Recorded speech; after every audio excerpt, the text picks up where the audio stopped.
लालची लोमड़ी की कहानी। लालची लोमड़ी की कहानी में यह है कि एक बार की बात है, एक जंगल में एक चालाक लोमड़ी रहा करती थी। गर्मियों के दिन थे और वह भूख से परेशान होकर जंगल में भटक रही थी।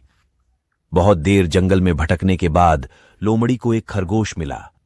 लेकिन खरगोश मिलने के बाद लोमड़ी ने खरगोश को खाने की बजाय उसे छोड़ दिया, क्योंकि वह इतना छोटा था कि उसे खाने से लोमड़ी का पेट कहां भरने वाला था।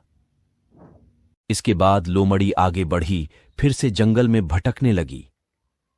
कुछ देर जंगल में भटकने के बाद भूखी लोमड़ी को एक हिरण दिखा। हिरण को देखते ही लोमड़ी के मुंह में पानी आ गया। लोमड़ी हिरण को पकड़ने के लिए उसके पीछे दौड़ने लगी। लोमड़ी की पकड़ में लोमड़ी ने अपनी पूरी ताकत से हिरण का पीछा किया, पर हिरण लोमड़ी की पकड़ में नहीं आया। अब लोमड़ी खाने की तलाश में बहुत ही थक चुकी थी।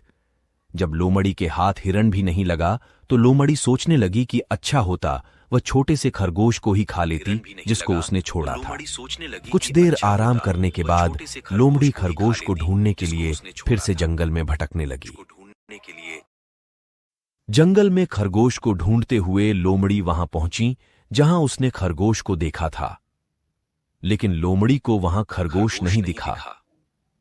थक हारकर लोमड़ी को अपनी गुफा में लौटना पड़ा, जिसके बाद कई दिनों तक भूखी लोमड़ी अपनी गुफा में भूखा रहना पड़ा और बहुत दिन बीत जाने के बाद लोमड़ी को खाना मिला। यह कहानी से हमें यह शिक्षा मिलती है कि हमें लालच नहीं करना चाहिए। यदि लालच किए बिना संतोषी जीवन जीते हैं तो आप सुखी रहते हैं। यह कहानी से हमें यह शिक्षा मिलती है कि हमें लालच नहीं करना चाहिए। यदि लालच किए बिना संतोषी जीवन जीते हैं तो आप सुखी रहते हैं।